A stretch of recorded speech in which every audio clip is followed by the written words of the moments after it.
뜨거운 논란이 되고 있는 게 이 대자보 유죄 사건입니다. 법원은 유죄를 선고 내렸습니다. 이 대자보 사건의 전말부터 좀 상세하게 함께 보시죠. 피해자도 괜찮다는데 문재인 대통령 비판 대자보 유죄. 오늘 조선일보, 동아일보, 중앙일보 여러 제하의 조간신문에 보도되고 있고요.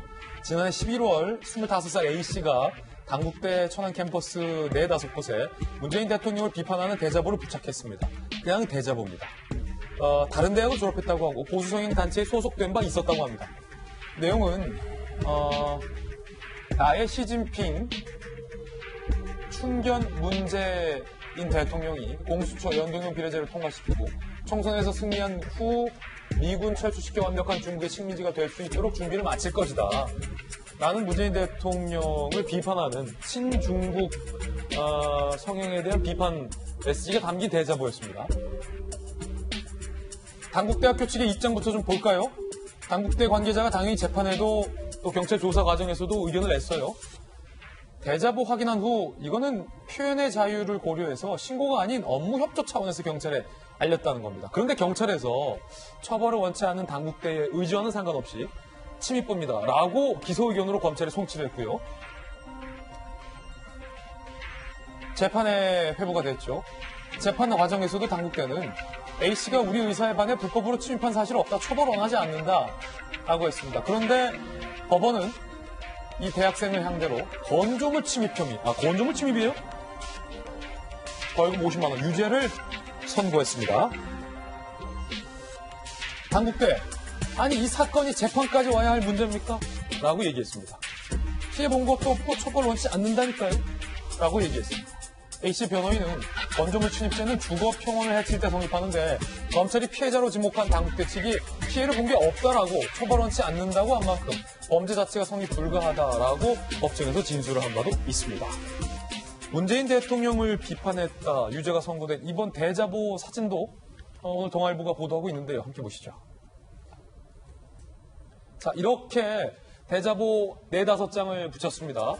보시면 시진핑 주석의 사진도 있고 문재인 대통령의 사진도 담겨 있고 내용은 아까와 같은 내용들입니다. 주로 홍콩의 자유화와 관련돼서 중국 측의 조치에 대해서 비판을 하면서 우리 정부가 그런 중국에 닮아가는 건 아니냐라는 것을 비판한 내용이 주로 이루는 내용인데요. 요게 지금 유죄가 됐다는 거죠. 정혁진 변호사님, 그런데 이게 건조물 침입죄로 유죄가 나왔어요? 이게 이제 주거 침입죄가 간단해요. 사람의 주거에 침입한 자는 그러면 형사처벌 대상이다.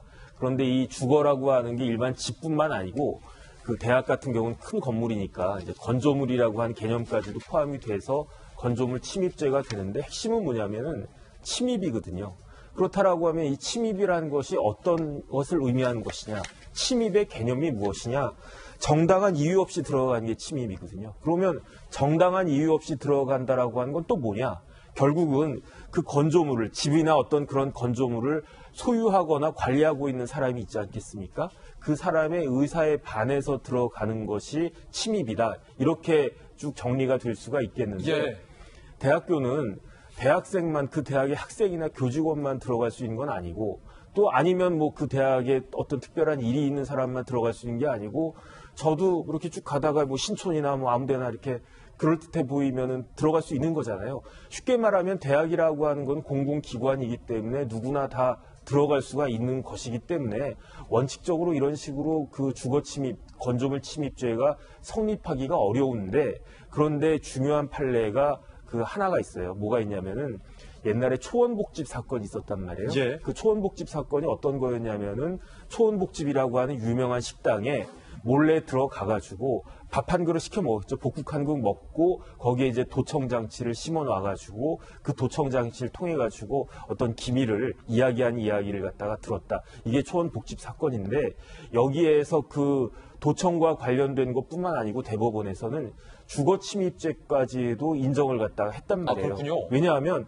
범죄 행위를 갖다가 들어갔기 때문에 범죄 행위를 할 줄 알았으면 그 식당 주인이 이 사람 못 들어오게 했었을 것이다 라고 그 의사를 추정해가지고 주거 침입죄를 갖다 인정을 갖다 했는데 그렇다면 그 논리대로 하면 법원이 판사가 지금 대자보를 붙인 것 자체를 범죄 행위로 인식했다는 말씀이십니까? 그러니까 제가 봤을 때 두 가지를 판사가 제 생각엔 좀 착각을 갖다가 한 것 같은 게 착각을 했다. 제 생각에 사견입니다. 왜냐하면은 첫 번째는 이러한 대자보를 갖다가 붙이는 것이 범죄 행위일 것이다라고 생각을 한 것 같아요.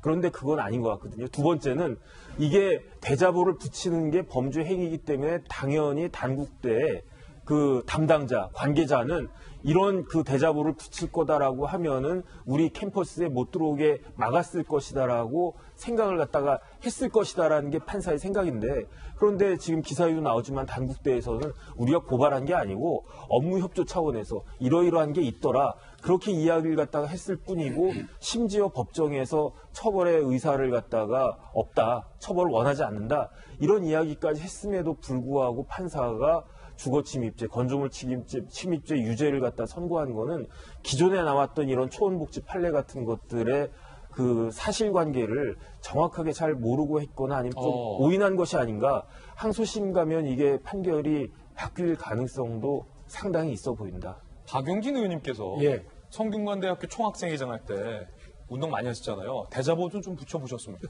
다른 학교도 가서 많이 붙였습니다. 그때 혹시 대자보 붙였다고 유죄 받으신 적 있습니까? 다른 걸로 처벌받았죠. 딴 걸로 딴 걸로 처벌받았잖아요. 여러분, 나주 벽서 사건이라고 갑자기 제 생각이 났어요. 영조시대에 영조 임금 때 있었던 사건인데요. 그 영조 임금을 이제 힐난하는 이런 이제 벽서가 붙어갖고요. 피바람이 불었습니다.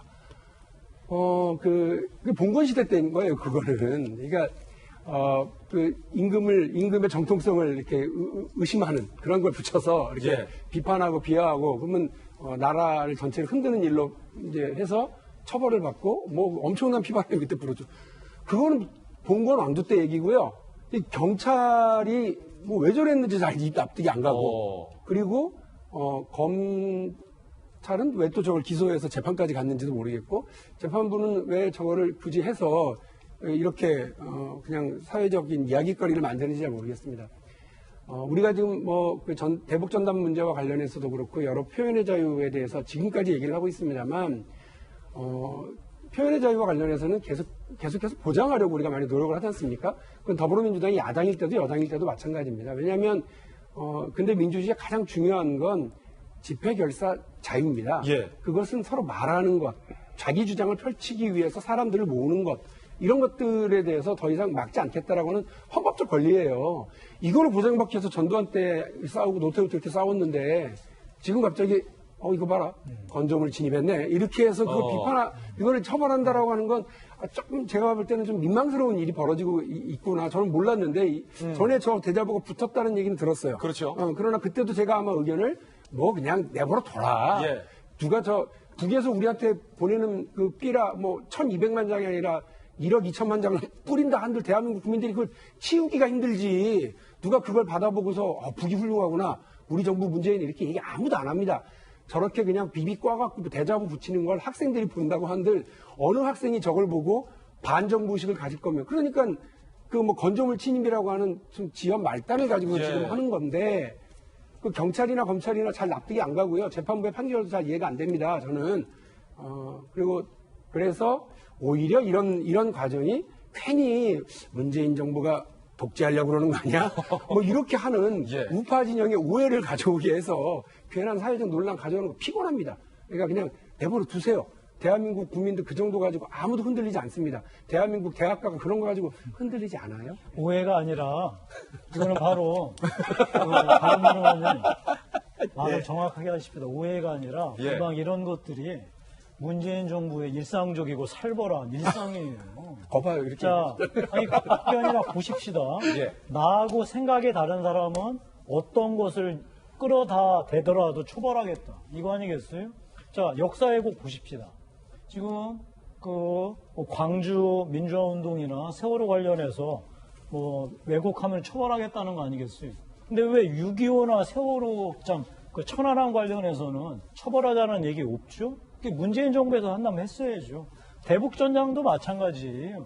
대북전단도 사실 저 사람들 입장에서는 나름대로 뭔가 이 표현의 자유, 북한의 사람들에게 이 진실을 알려주고자 하는 건데 이런 것들을 처벌해야 한다면 그만 우리나라 입장에서는 정말 당당하게 하지 못하고 무언가 우리 스스로 북한의 눈치를 보는 거를 그야말로 자인하는 꼴이고 마지막 이 대자보 같은 것도 마찬가지로 이런 걸 보고 우리 박용진 의원께서 과연 문재인 정부가 독재하려고 하는 거 아니냐라고 하는데 그렇게 생각하신다니까요, 국민들께서.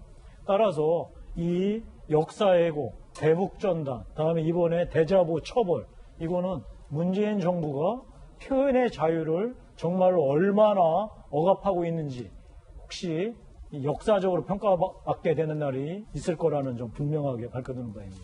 두 분 의원님의 서로 다른 의견들 고루 전달해드렸습니다.